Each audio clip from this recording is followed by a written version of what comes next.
Oke, so hey what's up guys, ketemu lagi sama gue, si Furio3012 di channel YouTube gue. Oke, jadi beberapa hari yang lalu, bukan beberapa hari yang lalu, tapi lebih tepatnya sekitar beberapa minggu yang lalu, lebih tepatnya seminggu sebelum lebaran, gue baru aja nonton anime Majono Tabi-Tabi. Oke, mungkin beberapa di antara kalian bakal bilang, "Loh, lu baru nonton anime ini? Padahal ini lumayan terkenal loh." Iya, gue baru nonton. Karena gue masih belum tertarik sama animenya. Meskipun ini terkenal. Dan akhirnya gue tertarik tuh buat nonton waktu bulan puasa kemarin. Dan karena anime ini juga lah gue kepikiran buat bikin segmen baru di channel ini. Nama segmennya adalah Ngebakul. Ngebahas anime keluaran udah lalu atau udah lama. Oke, gue tahu nama segmennya payah banget. Jadi ya intinya segmen ini tuh kurang lebih bakal mirip kayak ngebakmi, tapi bakal fokus ke anime yang udah tamat. Dan gua nantinya di segmen ini bakal berbagi impresi gua setelah nonton animenya. Dan tentunya gua juga bakal ngomongin soal story dan beberapa hal lainnya dari animenya. Oke, gua rasa cukup basa-basinya, langsung aja kita masuk ke inti videonya. Intronya gimana ya? Ya udahlah, kayak ngebakmi dulu aja. Selamat datang di segmen Ngebakwa. Ngebahas anime keluaran udah lalu atau udah lama, I don't know. Anime Majono Tabi-Tabi.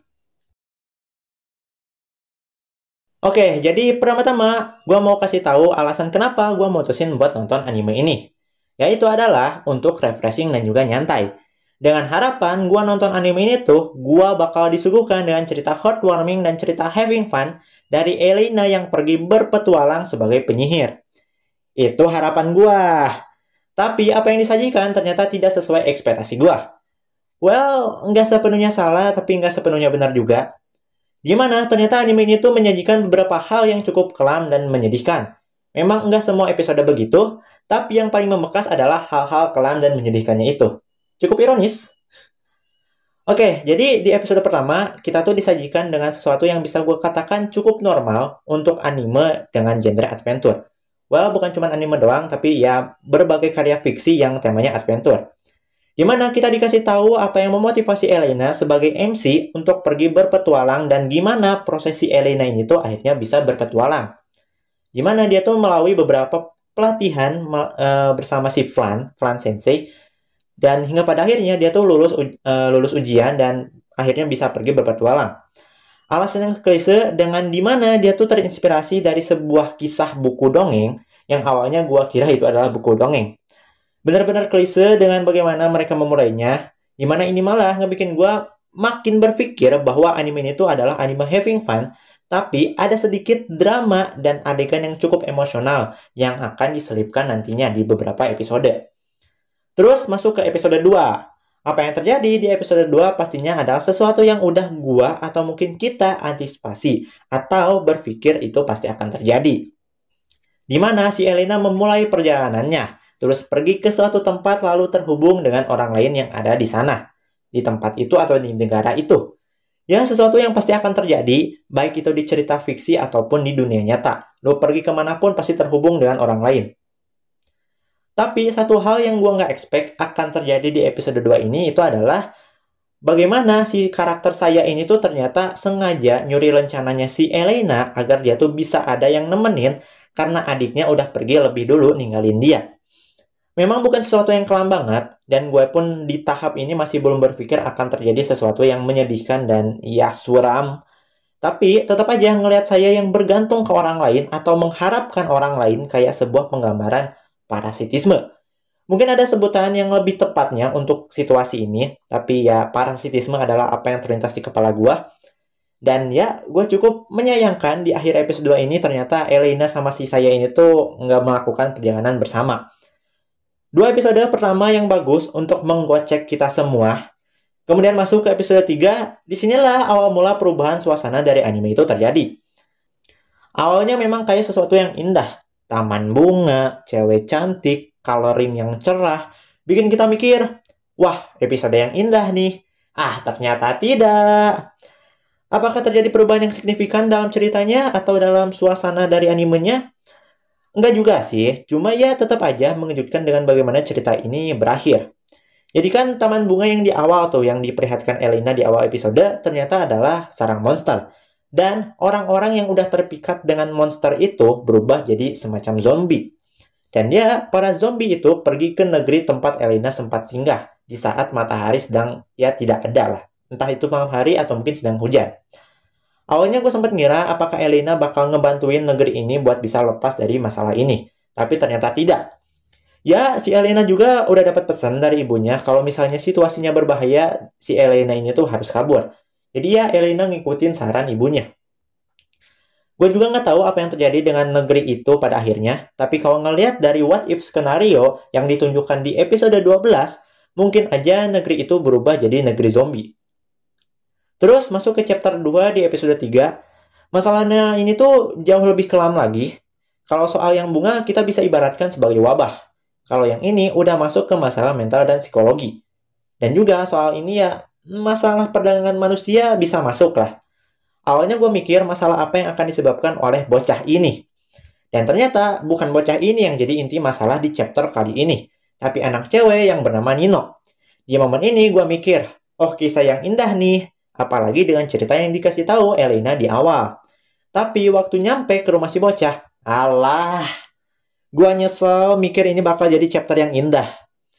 Jadi kita tahulah si Nino ini tuh kerja sebagai pelayan di rumah si bocah. Dan kebetulan juga ayahnya itu adalah seorang kepala desa. Nah, kecurigaan gua pertama kali muncul waktu si Nino keluar dari kamar. First time gua memang udah curiga. Tapi waktu gua nonton ulang, gua malah menemukan detail yang tidak diinginkan. Apalagi ditambah dengan omongan dari si kepala desa yang membuat kita berpikir negatif soal Nino dan lain sebagainya. Ya gue yakin lah kita sepemikiran soal ini kalau si Nino ini tuh jadi budak seks atau boneka seks untuk si kepala desa. Ya gue nggak bakal bahas panjang soal ini dan juga gue yakin kalian yang udah nonton pasti seperti yang gue bilang sebelumnya udah berpikiran ke arah sana. Kemudian di akhir chapter ini kita malah dikasih tahu dengan sesuatu yang membuat kita berpikir negatif lagi. Dimana si Elena kan akhirnya ingat akhir kisah yang sempat dia ceritakan di awal. Tentang kisah seorang suami yang berpetualang dan memotret dalam tanda kutip pemandangan yang dilihatnya untuk bisa ditunjukkan ke istrinya yang sedang sakit dan tidak bisa pergi keluar rumah. Yang mana akhir kisahnya ternyata berakhir tragis. Dan ternyata kisahnya juga sama seperti yang terjadi pada si Nino. Yang mana gue sependapat dengan si Elena. Dimana dia kan bilang, dia tidak tahu bagaimana kabar Nino sejak saat itu. Dan dia memilih untuk tidak ingin mengetahuinya. Well, gue setuju sih. Gue juga tidak ingin tahu bagaimana kisah si Nino ini berakhir. Kemudian masuk ke episode 4. Episode 4 makin suram. Udah negerinya porak-poranda tanpa ada tanda kehidupan. Monster muncul di malam hari. Dan ending yang plot twist. Well, nggak sepenuhnya plot twist sih. Karena di awal episode si Elena juga udah sedikit nyeritain soal Tuan Putri yang jatuh cinta ke koki kerajaan. Dan gue juga yakin cerita di episode 4 kali ini tuh bakal berkutat pada kisah itu juga. Yang tentunya bercermin dari episode sebelumnya, gue udah berpikir cerita di episode kali ini bakal menyedihkan juga. Cuman yang gue suka di episode kali ini tuh adalah mereka langsung to the point. Kalau episode kali ini bakal kelam, bakal suram, bakal menyedihkan, dan beneran kejadian. Dengan masa lalunya si Miraros yang diungkap dan apa yang sebenarnya terjadi pada negaranya. Satu-satunya plot twist adalah mengenai monster yang bernama Javelir, ternyata adalah bapaknya si Miraros atau sang raja. Yang ternyata si raja ini tuh dikutuk sama si Miraros dan akhirnya berubah jadi monster. Dan di akhir episode kita diperlihatkan kalau si Miraros ini tuh jadi stres. Entah pengaruh dari penggunaan sihir yang berlebih atau dia memang menderita PTSD, di mana dia berpikir dan berhalusinasi kalau suaminya atau si koki kerajaan dan anaknya itu masih hidup. Oke, dari sini dengan 2 episode berturut-turut dikasih cerita yang menyedihkan, gue udah naruh ekspektasi kalau episode selanjutnya akan sama menyedihkannya dengan episode 4 atau mungkin lebih. Tapi pada kenyataannya, ekspektasi gue sekali lagi dipatahkan. Ini anime nyebelin matain ekspektasi gue mulu. Dimana di episode 5 kali ini, kita malah disajikan dengan sesuatu yang heartwarming. Dengan Elena yang kembali bertemu dengan gurunya, yaitu Flan Sensei. Kemana perginya kesuraman 2 episode sebelumnya? Ya, episode kali ini benar-benar seolah-olah jadi episode penenang atau episode damai buat kita yang udah disajikan dengan kesuraman 2 episode sebelumnya. Dan juga kita dikasih hint tentang siapa Nike atau penyihir yang menginspirasi Elena untuk berpetualang. Yang ternyata Nike itu adalah emaknya si Elena sendiri. Ya nggak sih? Bener nggak sih? Harusnya bener dong. Ya, intinya episode 5 ini tuh benar-benar jadi episode heartwarming dengan reuni Elena dengan Flan Sensei setelah sekian lama. Terus cerita heartwarming pun berlanjut ke episode 6. Well, bukan heartwarming sih kalau ini mah lebih ke arah brainrot buat gue secara pribadi. Dengan negeri kejujuran yang astaga, episode ini benar-benar ngelawak banget. Tapi ya kita juga sekali lagi disajikan dengan reuni antara Elena dan juga saya. Yang mana sih saya ini ternyata udah jadi puan sihir atau majo. Meskipun dia saya still saya. Episode ini tidak terlalu membekas buat gue secara pribadi karena murni cuman episode yang bisa gue katakan ngelawak. Tapi ya kita bisa lihat friendship antara Elena dan juga saya. Terus lanjut ke episode 7, episode lawak masih berlanjut. Yang mana waktu cerita dua negara dengan tembok mereka, gue sempat ngira kalau Majo yang datang itu adalah Elena. Tapi ternyata emaknya. Terus waktu desa anggur, gue sempat ngira yang datang adalah emaknya. Tapi ternyata Elena. Ya intinya episode kali ini cukup bikin gue bingung. Awalnya karena secara penceritaan kayak agak ngacak aja gitu. Alurnya tuh kayak acak. Di awal episode, timelinenya tuh di beberapa tahun yang lalu. Terus beralih ke masa kini. Terus di Desa Anggur, timelinenya tuh di masa depan. Terus beralih ke masa kini. Ya kurang lebih kayak gitulah. Kemudian berlanjut ke episode 8. Gue sempat ngira bakal jadi episode yang cukup menarik dengan bawa sosok misterius yang sekali lagi gue kira adalah kasus pembunuhan berantai. Apalagi bawa soal iblis pencukur atau Kirisaki dalam bahasa Jepangnya. Kirisaki apa gitu? Yang tentunya ini adalah plesetan atau parodi dari Kirisaki Jack atau Jack the Ripper. Tapi ternyata tidak. Ternyata kasusnya seputar boneka dan orang yang motong rambut orang secara diam-diam. Cukup nyeleneh kalau harus gue bilang secara premisnya untuk episode kali ini. Tapi satu hal yang jadi poin positif dan poin plus banget dari episode kali ini adalah Elena short hair. Let's go. Gila, Elena short hair cakep banget, Jir. Jadi ya, tipe waifu gua tuh kalau nggak short hair, rambutnya tuh warna cerah. Kalau dari appearance ya, kalau dari penampilan kayak gitu. Kalau soal personality itu udah masuk ke tahap selanjutnya, apakah karakter ini akan jadi waifu atau tidak? Dan ya, Elena di episode kali ini benar-benar fan service buat gua. Tapi sayangnya di akhir episode dia malah manjangin rambutnya lagi. Just why? Oke, next.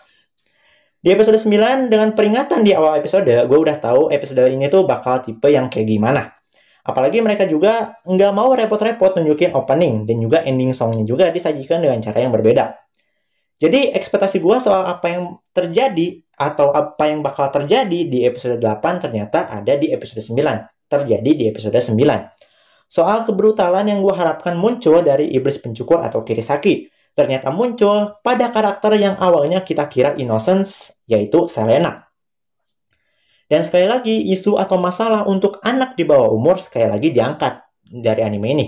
Meskipun tidak terlalu jelas seperti apa, tapi dari kata-katanya yang disampaikan si Selena, seolah merujuk pada sesuatu yang kurang lebih sama seperti apa yang terjadi pada Nino di episode 3. Entahlah, mungkin juga bisa salah karena kalimatnya juga nggak terang-terangan banget bermakna apa. Dan juga Estelle di sini tuh sebenarnya berpotensi jadi waifu. Cuman ya sayang, dia mayat. Gue nggak tahu sih dia beneran mati atau cuma sekedar nggak sadarkan diri doang. Tapi ya gue lebih memilih skenario terburuknya supaya gue tidak berharap. Gue sempat penasaran apa yang bakal terjadi pada Elena setelahnya. Setelah melihat kebrutalan dan juga ya kesadisan di depan matanya sendiri lah dengan si Estelle itu tuh memutusin buat ngebunuh si Selena. Terus di episode 10 nih, dengan rasa penasaran gue mengenai keadaan Elena setelahnya, kita malah ditunjukin dengan hari liburnya para Nesan. Ya, episode yang hampir full dengan flashback dari Flan dan juga Sheila, ditambah kita juga udah diperjelas kalau Nike itu adalah emaknya Elena. Intinya di episode kali ini tuh benar-benar nunjukin kalau 5 karakter ini, yaitu Elena, saya, Flan, Sheila, dan emaknya Elena itu tuh saling terhubung dengan hubungan guru dan murid.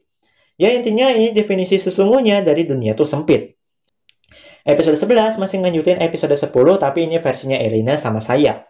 Dan ya Elena pun ternyata tidak terpukul parah banget pasca kejadian di episode 9. Dia bisa bangkit lah meskipun gue masih bingung gimana cara dia bisa bangkit dari ya rasa sedih dan keterpurukannya lah setelah melihat adegan yang benar-benar brutal di hadapannya. Terus episode 12, seperti yang gue bilang sebelumnya, jadi episode what if skenario. Kalau misalnya Elena ini tuh milih buat terlalu terlibat dengan suatu kejadian lah. Contoh kayak di yang monster bunga itu, atau terlalu memikirkan suatu hal kayak masalah di episode 9. Milih perjalanan yang berbeda lah dan mungkin lain sebagainya. Pokoknya benar-benar apa yang terjadi lah kalau misalkan si Elena ini tuh ngambil rute lain kayak gitu.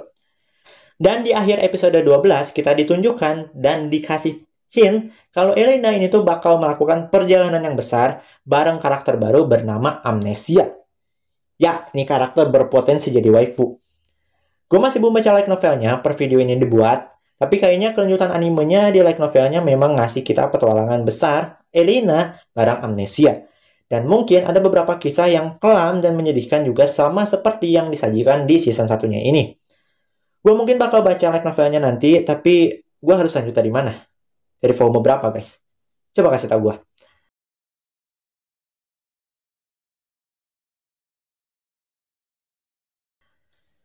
So, kurang lebih gitulah impresi gue buat episode-episodenya. Dan juga jadi sedikit recap buat kalian juga yang udah nonton animenya.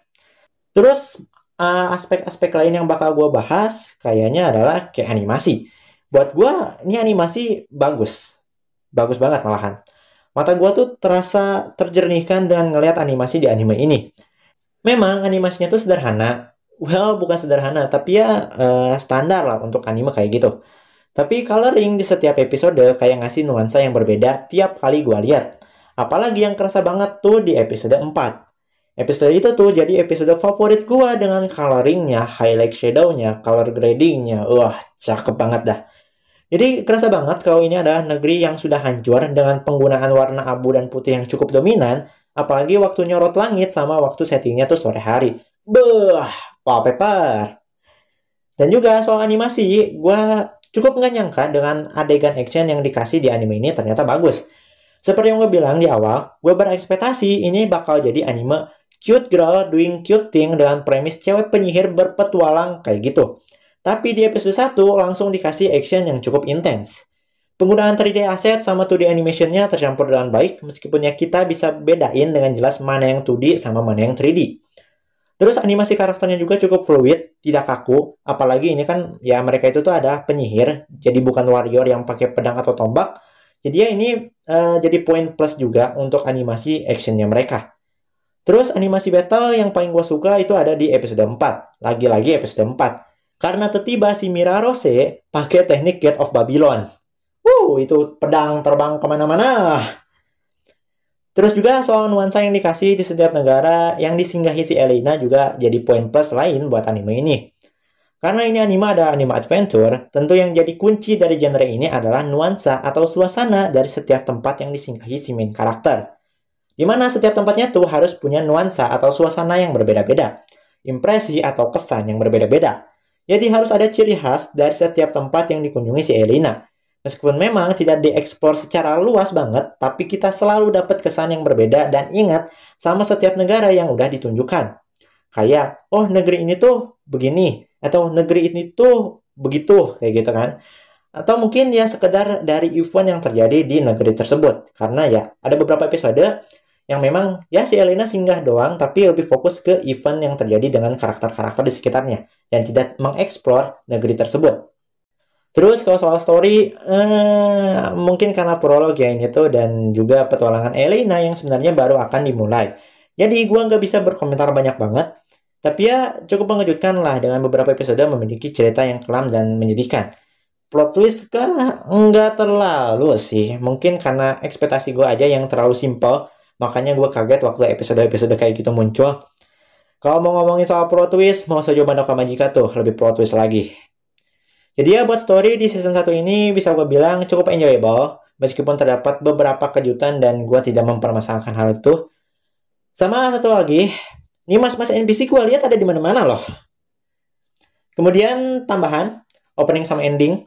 Opening songnya cukup oke, dengan melodi yang cukup sederhana. Dan ngasih kesan nih anime tuh bakal punya cerita yang having fun dan cukup cute buat gue secara pribadi. Kalau ending songnya bisa gue bilang bagus karena gue kayak seolah-olah bisa ngerasain kesan sihir dari lagunya. Dan ini juga ngingetin gue sama lagu dari anime apa gitu, gue lupa. Awalnya gue kira ini mirip kayak opening pertama Mochiko no Yome, tapi ternyata bukan. Dan ya, ending songnya jadi favorit gue buat anime ini. Kayak enak aja gitu buat gue secara pribadi, melodi yang dikasih dari ending songnya. Kayak tenang gitu loh.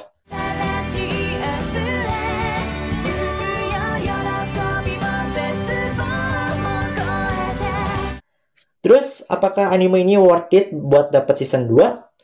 Worth it sih kalau menurut gua, apalagi gua bisa mencium aroma-aroma kalau ceritanya tuh bakal jauh lebih menarik lagi nantinya, dan eksplorasi dunianya bisa jauh lebih luas lagi. Dan terakhir, kalau harus gua kasih rating buat anime ini, gua bisa kasih nilai ya 8/10 lah. Bagus dan worth it untuk ditonton, gua pun gak nyesel nontonnya, meskipun masih jauh banget buat bisa masuk 5 anime favorit gua. So, itulah dia guys video gue sedikit berbagi pendapat mengenai anime Majono Tabi-Tabi. Gimana menurut kalian tentang segmen baru gue? Apakah ada yang harus diperbaiki atau ya ditingkatkan lagi? Kalau ada, silahkan kasih tahu aja. Dan seperti biasa, gimana menurut kalian? Kalau kalian punya pendapat lain, silahkan taruh aja di kolom komentar. Dan mari kita berdiskusi dengan santai. Sekian videonya, gue Furio 3012 pamit undur diri. See you in the next time in next video, next content. Bye-bye!